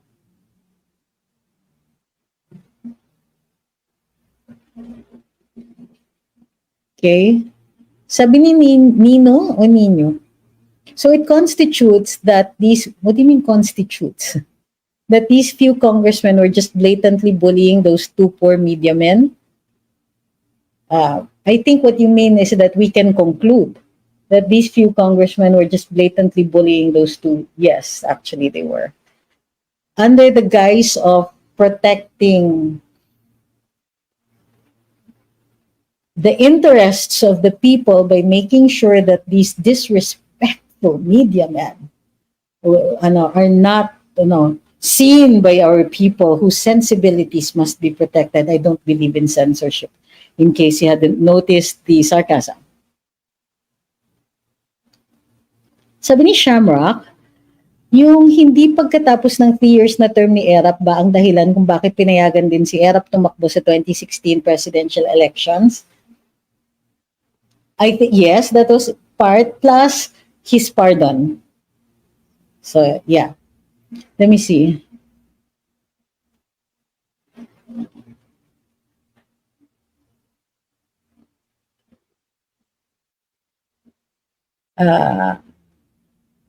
Totoo po bang tatanggalin na yung senior high school? Only those that are in the state universities, I think. Sabi ni Win, I love this question because he's the first person to ask this. He said, how are you, attorney? You know why I like this question? In the presidential debates of 2016, of the 2016 elections, Miriam Defensor Santiago was sick. Okay? But she had to participate in the presidential debates, no, to be considered a serious contender. So ang katapat niya was candidate Rodrigo Duterte, and then he had a long spiel about how Senator Miriam had done so much for the country and so on and so on, and he ends with, and so my question to you, Madam Senator, is how are you? How are you doing, ma'am? And for me, that was the most graceful portion of the 2016 elections. And it showed to me that the person that they were calling a provinciano, who was uncouth and probably not fit for the finer sensibilities of Malacanang, that this guy not only is the consummate politician, but actually had more class than everybody in that room put together. So I think people should really stop calling me a DDS as if it's a bad word. You can't make it a bad word for me. So, Win, how am I? I'm okay. I'll land on my feet no matter what happens. Do you agree that the former Senator Defensor Santiago is the best senator of the Philippines? No. And it's not because I don't believe that she was a good senator. I knew her politics and I followed her career very closely. She had her faults. We tend to romanticize people after death. And that's perfectly okay because may libel pa rin kahit patay yung tao eh. But her later years were good years. And I agree with that part. The earlier years, I wasn't so sure. Kasi, di ba, meron pa siyang, meron pang yung mga, sabi mo, if it's not true that you would jump out of a plane without a parachute, etc. And she goes, di ba, I know, I lied. Not her finest moment. But, kasi, I like to see people as people. And I don't want to imbue them with extraordinary powers or anything like that. She was a good senator. I didn't agree with her politics. Best senator ever? There are a lot of good ones. And she has tough competition, particularly the ones who were there in the 50s. For you, who was the best president we never had? No, we had the best president, which for me was Rodrigo Duterte. I mean, he wasn't perfect. Far from it. But it's exactly that. The lack of perfection, the lack of refinement is precisely what made him so endearing.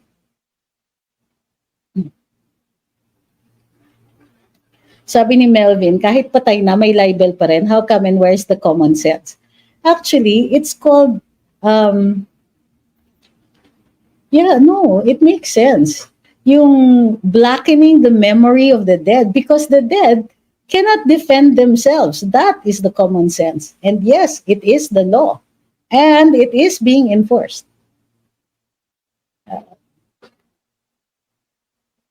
Sabi ni Architect J, yes, agree, best president si Tatay D. Hey, sure, I'm sure somebody else will come along and be really great or greater than and leave Rodrigo Duterte in the dust. But right now, for me, based on history, right now, he's still the best president because he was the one person who dared to try to change things that are very difficult to change. He was the...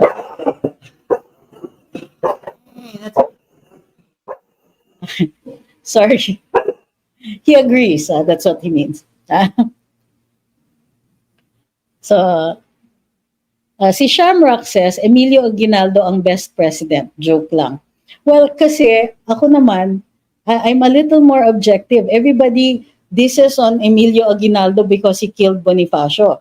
For me, the heroism of of Bonifacio is something that we should continue to evaluate because a lot of things that are said about him are not backed up by primary evidence. So, and Emilio Aguinaldo must be judged based on wartime conditions. Would you have kept somebody who at any time would try to take over the Katipunan? You're at war. So wartime conditions means that you have to be very strict with the discipline of your people. That's why, di ba, may death by musketry sa it's especially for mutiny in wartime.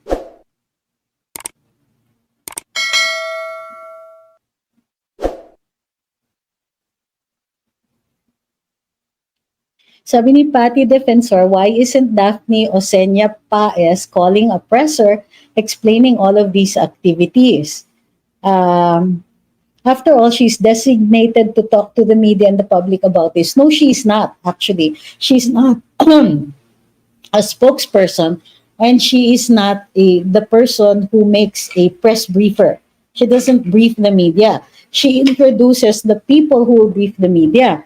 There are no officials in Malacanang who conduct press briefings. What they do is they invite the officials, the spokespersons, or the cabinet secretaries to talk to the reporters in Malacanang. Daphne introduces them. That's her job.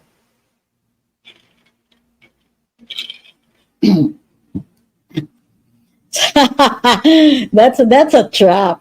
Sabi ni PDay, GDB, SH, etc. Who for you naman is the worst president? You know, there's some people, this presidency isn't over, so it might be difficult to make that kind of choice. I'm kidding. For me, Noy Noy. And I think you know why. Sabi ni MS Apparel, pag nagkakudeta po ba, mapapalitan na ang saligang batas natin? It depends. Okay? There could be a military action, but turn over to civilian authorities and comply with the constitutional requirements pa rin. Kumbaga, go back to the Constitution. Or, they could take over, then have a revolution, and in the revolution, you erase everything. You start over, and yes, you can have a new constitution, like what they did in 1986. Depends.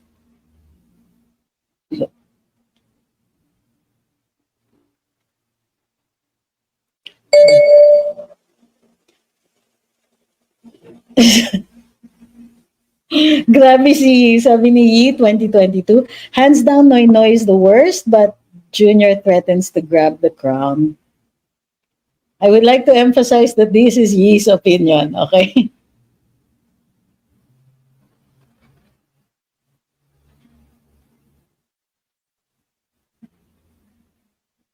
Sabi ni Ricardo Alingag, the Philippines doesn't need a statesman-like character, but rather a principled and sensitive to people's present needs. Feels because the people are the government itself. Hashtag Duterte pa rin. Sabi ni hindi si Two Eyes, required bang huminto pag pinatugtog ang national anthem? General rule, yes. You have to stand at attention, hand over your heart. Or if you're a member of the armed services or the uniformed services, then you have to salute to the flag. And we do have a flag and heraldic code po. So pwede kang sitahin pag hindi.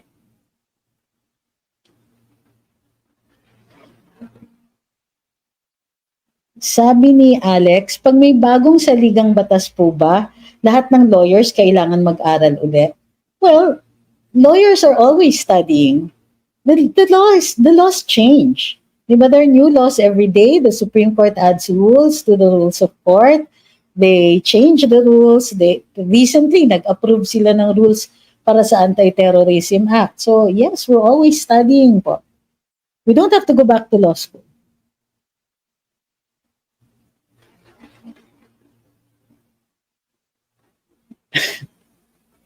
Grabe the sense of humor of the people here, ha? Alright. Sabi ni Shamrock, pag pinatugtog yung national anthem habang nagmamaneho ka, pero may emergency ka, like may kailangan kang ihatid sa ospital, ASAP, excused ka po ba? Alam mo, Shamrock, when it is an emergency involving life or death or possible, how do you call this, being maimed, then all the laws, that's why nga yung may ambulansya law, di ba? Na if you're rushing somebody to the hospital, you can run red lights. As long as you drive, well, safely, kasi that's pointless to be rushing to the hospital only to end up there for some other reason. Delis Pinelli says, nasa na si Attorney Gadon? Wala na kasi akong naririnig mula sa kanya. Eh, saan po ba kayo nakikinig? His Facebook page is still there and it reports on its activities.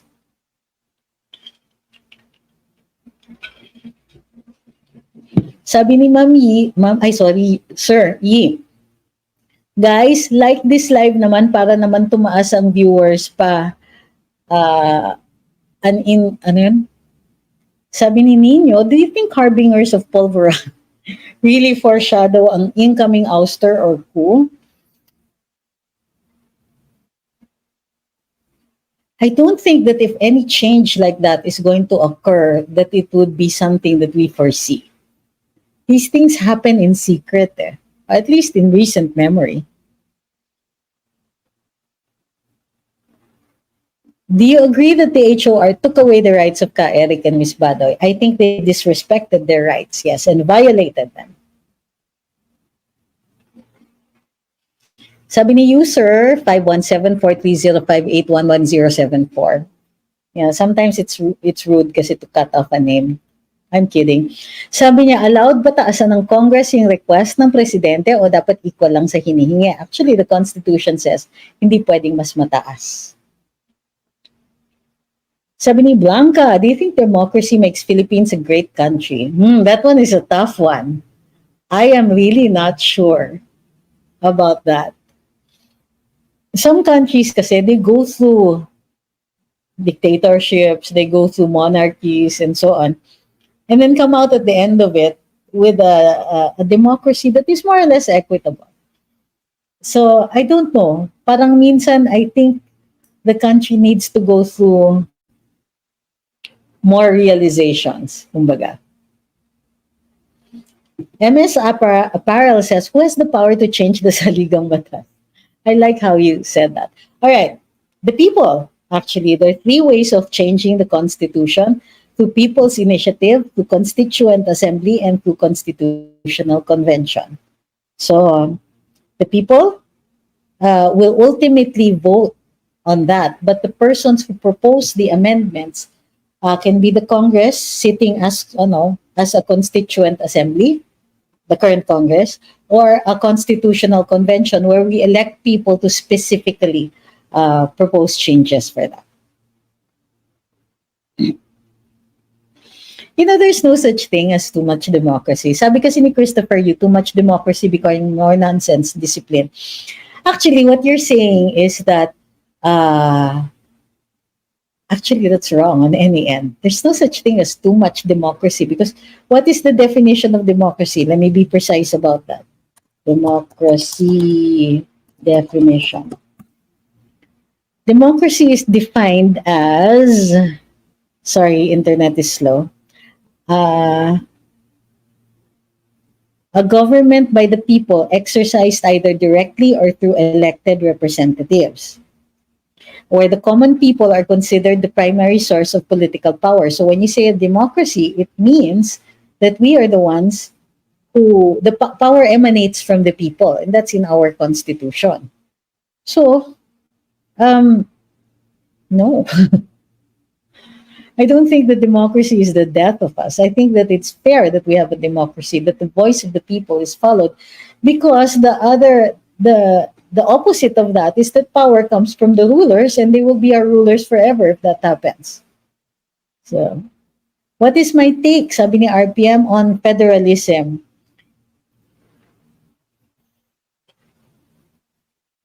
I agree with President Duterte. Federalism is a dream. But let me backtrack a little. When President Duterte ran for president, this was an issue. And so he proposed as part of his campaign platform federalism. Now, where did that come from? President Duterte was a mayor.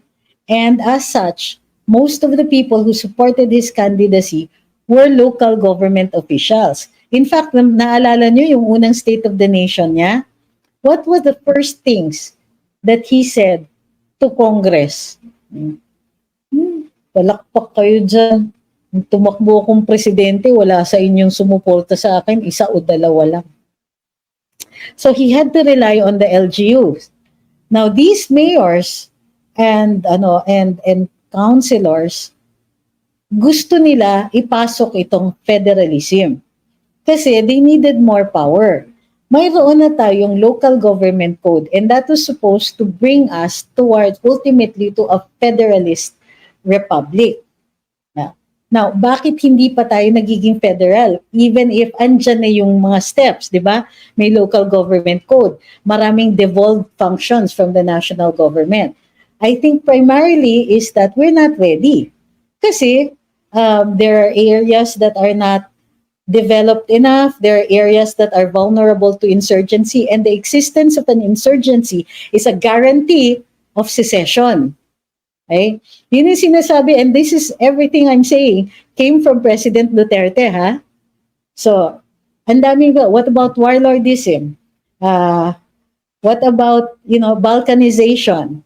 All of these are not yet answerable, and it leaves a federalist republic very vulnerable to just breaking up. So, while I agree that federalism is an ideal, in order to get there, we have to take care of certain things. Number one, make sure that we have progressed economically enough para lahat ng mga areas hindi vulnerable because of their poverty. Number two, kailangan we get rid of the warlords one way or another, either through education and evolution, or we just literally get rid of them. And by that, I mean not putting them in power anymore. Okay. So, yun. That's how I feel about that. So, I think that if you want it, we must be willing to put in the work. Okay? Ayusin natin yung mga potential problems. Kasi ang mangyayari dyan, baka sa kagustuhan natin madaliin yan, minadali din natin yung secession at balkanization. So, ano yung note that is a risk of change to federalism, sabi ni Danny? Sabi niya, I don't agree. I agree to not agree with you. Sabi ni John Garcia, perhaps we can study how federalism is practiced in countries having such a form of government. How will that apply to us? Okay. This is and we're nearing the end of our live, but let me leave with this. The Americans imposed a legal system on this country that had nothing to do with our culture. In the United States, they are big on individual rights. Pero dito sa Pilipinas, communal tayo. Naniniwala tayo na mas mahalaga yung community kaysa dun sa individual. And nakikita pa natin yan dito sa pagpapractice natin. Halimbawa, papansin nyo pag may na-aksidente, mabagal ang traffic, nagmimiron, that is an indication of our need to be involved in everything. So, this runs afoul now of the Bill of Rights sometimes, and the fact that we have adopted that individual rights wholesale from the US. Hindi pa tayo umaabot dun sa punto na kinikilala natin na protektahan yung individual. Gusto natin protektahan muna yung nakararami. Right? It's inherent. It's in our culture. And if we make laws and create systems na malayo sa ating kultura, We are just setting ourselves back. Kaya tayo nagkakaganito eh. Ang tingin natin, importin natin itong batas na ito kasi gusto natin, you want to be here, cool, like, the Western countries. And suddenly, you realize na, why can't we make it work? Why can't our people follow these rules? Because these rules don't make sense in a culture that is more communal than that of the West. We have to recognize that. At hindi natin, paano mo mamahalin ang bayan na hindi mo kilala? At lagay ka ng lagay ng sistema na hindi naaayon sa ating kultura. Yun. So many of us think that, if we put this, yayaman tayo, magde-develop tayo. No, you have to evaluate everything first before you jump into it. But many of us, and many of our congressmen and senators and our lawmakers and our policymakers think na there's always like a panacea, a one-shot thing that will solve everything, like a magic pill. Of course not. You know how we solve things? One problem at a time. Okay? One of the ways to do that is to know who we are. Study our history. And don't keep importing ideas that have nothing to do with our past or our present. Sabi ni JR, mahirap yung federal form right now, although I like that it will empower local governments. I'm scared of promoting dynasties.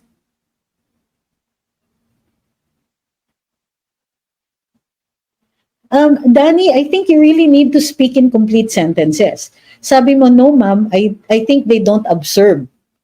You then, the rich country, they not try the trial and error. Okay.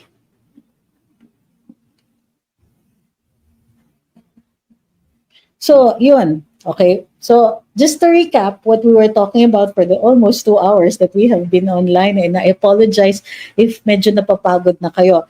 Allowances ng congressmen, launching ng Bagong Pilipinas, 731 billion unprogrammed appropriations, as well as charter change are being proposed at a time when the trust, particularly in the legislature, is at an all-time low. What does that say about this government? It says that they don't care. They're not really listening to us. And so why should we allow them to have another chance? In other words, mag-election sa 2025. I think we really have to get rid of those that we can get rid of right now. And to keep being critical. And to tell them, so, I don't want to be kasi, complicit. Kung ginagawa nila ito, at pipilitin nila, at wala tayong magagawa para mapigil sila, ang importante marinig tayo.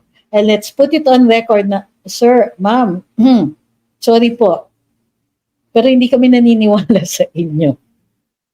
Hindi po kami sang-ayon dito sa pagbabago ng saligang batas kasi ang punto lang ninyo dyan ay para palawakin pa yung mga powers ninyo and who knows, perpetuate yourselves in power. Wag na po, tama na yan, kalokohan yan. We may not agree on the kind of system that we want to put in, but we must agree that the proposal must come from the people, yung totoong galing sa taong bayan, hindi galing dun sa sa imagination ng ating mga ambisyosong oligarchs na nasa kongreso o sa ekutibo, di ba?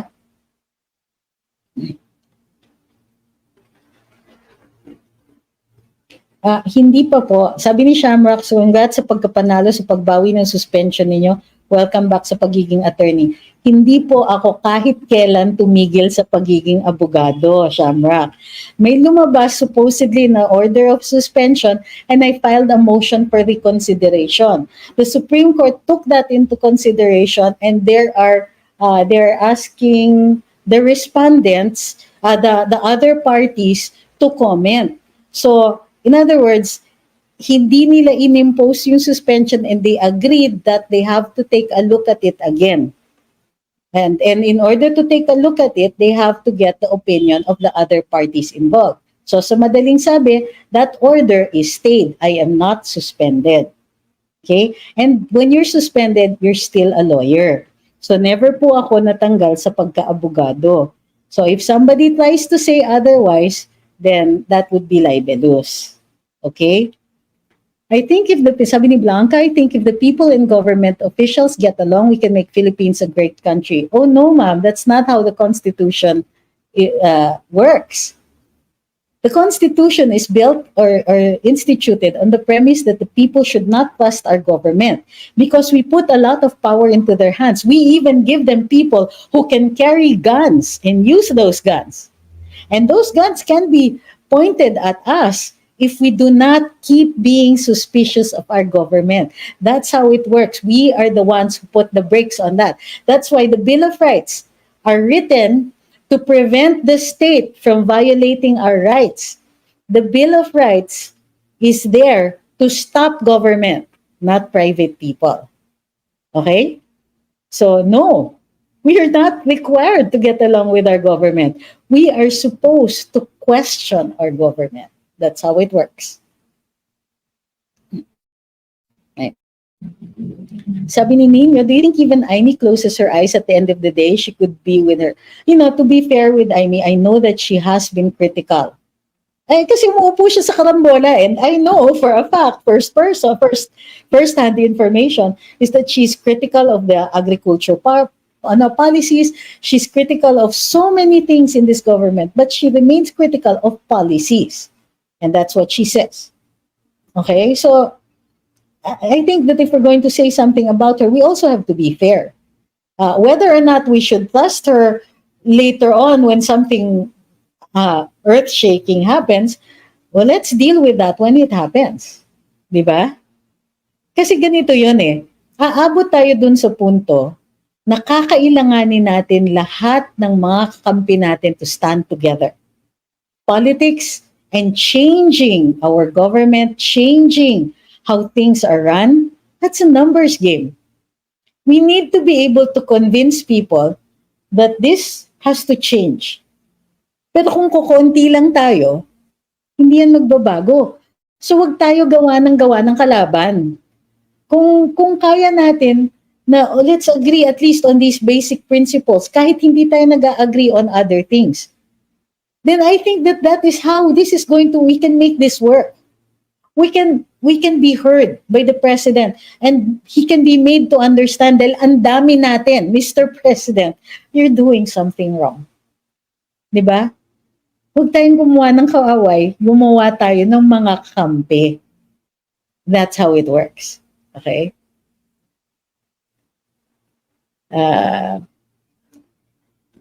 Sabi ni Yi, Sarah has to draw the line first before we expect allies to rally behind us. No, I think that we have to get allies first so that the vice president will feel brave enough. She will go with the people. So we must show her that this position that we take is what the people feel. And that what the people believe is how it's going to go. Diba?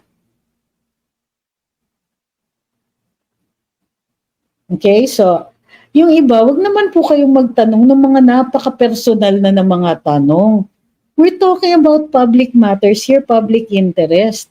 And you know, while I do answer some things about my life, yung iba dyan, it's really, encroaching na, parang ahuan nyo na, wag nyo nang gawin yan if you want me to continue doing these things. And I'm not asking you as a favor. I'm telling you, I'm not going to answer really personal questions. Okay. So, maraming salamat sa lahat ng sumubaybay on this live. Para dun sa hindi ko nabasa na mga tanong, then, wag mag-alala kasi araw-araw naman po tayo nagla-live. Bukod pa dito, araw-araw din po ako nasa Karambola, Monday to Friday, o araw-araw hanggang Friday, no? Monday to Friday, 8 to 10 ng umaga, sa simulcast sa DWIZ, AM Radio, and sa Aliw 23 sa television. So, maraming salamat sa inyong lahat. Uli, sa lahat ng nagpadala, oh my gosh, daming nagpadala ng stars, ng super chat at super sticker, sa lahat ng nagpadala ng mga gifts dito sa sa TikTok. Uy, maraming salamat sa inyo. At at iba pa. Sabi ni Danny Penero, extend sana for what? For a convo. What is a convo? What's a convo? Baka daw umiiwas ako. Alam mo, Danny, if you want to ask for something, huwag mong samahan ng insulto para pumayag ako, di ba? If you want anybody to give you something or if you're asking for a favor, huwag niyong sabihin na, o baka naman ganito ka. So, casting aspersions on my character while at the same time asking for a favor. Huwag po ganyan. Di ba? What time daw ako usually live sa TikTok? Usually sabay po with Facebook and YouTube. Pero kung gusto niyo, pwede naman po magse-set up kasi ako ng mga live na exclusive for subscribers. So yung mga ganon, usually that will be after Karambola. So it's after 10 p.m. 10 a.m. Sorry, oh my gosh. Apology accepted, Danny. Sabi ni Melvin in Love 143, your name. Stay cute as you are because cuteness is the way to inspire. Okay, so maraming salamat ulit. We will see you very, very soon. Checkin ko lang kung dumami na uli yung subscribers dito. Also, magla-live din tayo exclusive for subscribers on YouTube.